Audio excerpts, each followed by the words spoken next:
Today we are talking about rhetoric, the art of effective persuasion. Let us see a comic first. So, this is a comic of you. Your writing is taking a beating. Why? Because it isn't using rhetoric to its advantage. But as a student of Writing Study 101, we know that he could have used rhetoric to defend his argument. A message from previous writing study students. I covered everything that was required and still didn't get the mark that I wanted. My writing was not reaching the audience that I intended, and I did not convey my ideas properly. My writing usually receives a vague mark, and audience do not believe and understand what I'm saying. So what can you benefit from learning rhetoric? Your writing communication skills will benefit, resulting in stronger essays and better grades.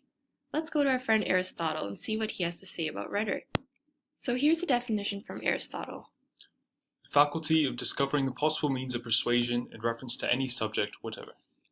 So, in modern day language, Aristotle is talking about the ways that a writer or speaker persuades an audience in any situation. Aristotle later defined 5 pillars: ethos, pathos, logos, kairos, and telos. However, for the sake of time and simplicity, we will exclude kairos and telos and only talk about the 3 most important ones, which apply to our writing. For ethos, the root word is ethic, and usually pertaining to the credibility of the writer. Pathos, this usually appears to the emotion that people have. For logos, the root word is logic, and it usually looks like the reasoning of the writer and whether they did their homework. Each of these 3 rhetorical principles are all meant to be used to convince the audience that the writer is correct. It is a way to persuade, hence the art of persuasion. Let us tell you more details and examples. Logos.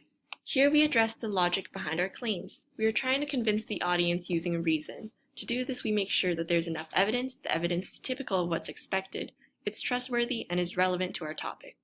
So here's an example. Imagine you are trying to convince your university friends to stop eating mac and cheese and to eat more vegetables. Would they be convinced if you just said, I think we should eat more vegetables? Probably not, but throw in a bit of logos in there and you get, We should eat more vegetables because they are full of vitamins and minerals that reduce the risk of heart disease and keep us all healthy. We are showing them there is logic behind what we say and why they should be eating the vegetables. And look at that, our friends are now eager vegetable eaters. Let us move on to ethos. Here, we want to get the audience to see that we are credible. We want them to know that they can trust us and listen to us. Take this example. Instead of just saying you think that we should eat vegetables because they are good for us, you could mention that you are a nutritionist and you are speaking from experience. That would show them your credibility in this topic, and they are much more likely to trust you. Pathos can often be used to incorporate emotions into a piece of writing. This is often through descriptive words as well as vivid visual elements. You're using emotions that are already present from society's commonly held values to elicit desire in your audience. For this example, we still talk about how vegetables are good for your health, but we add a sad example of an uncle's tragedy from our life as evidence to support how vegetables are important for our health. Therefore, we now have made you, the reader, sad and worried because you don't want the same thing to happen to you.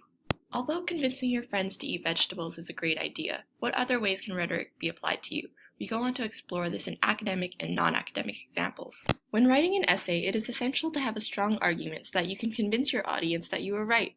Therefore, weak arguments such as, puppy mills are bad and you shouldn't buy puppies from them anymore because it's not good, will not be very persuasive and doesn't use logic to explain why puppy mills are bad.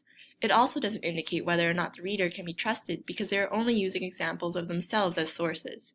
As indicated in the strong example, using statistics and describing the conditions of the puppies' homes created a much more convincing and authentic argument. Along with that, rhetoric can also be used in your professional lives. Let us see how we would use it in a cover letter, for example. When writing a cover letter, a sentence like, I would like this job because I think my ideas are great and I have some experience in retail, would not conceive your future employer.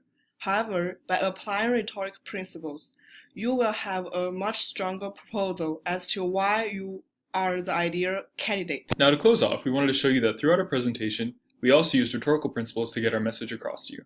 In the first few slides, we used ethos when we cited Aristotle, who is an expert on the subject of rhetoric, which increases our credibility. For logos, we use logical examples to illustrate our definitions and points, as well as to convince you, the audience, that rhetoric is something that you need. We used accurate and substantial reasoning to support our claims, which was used to convey to the validity of our argument. And finally, we used pathos by adding images to the presentation, as well as showing a sad final essay example as a way to evoke emotion in you. Now we see that rhetoric is a tool which helps us make our language stronger, more effective, and much more concise. Rhetoric is the art of persuasiveness and can be used to win over any audience that you have in mind. Think of it as the hidden gem that we just shared with you. All the best.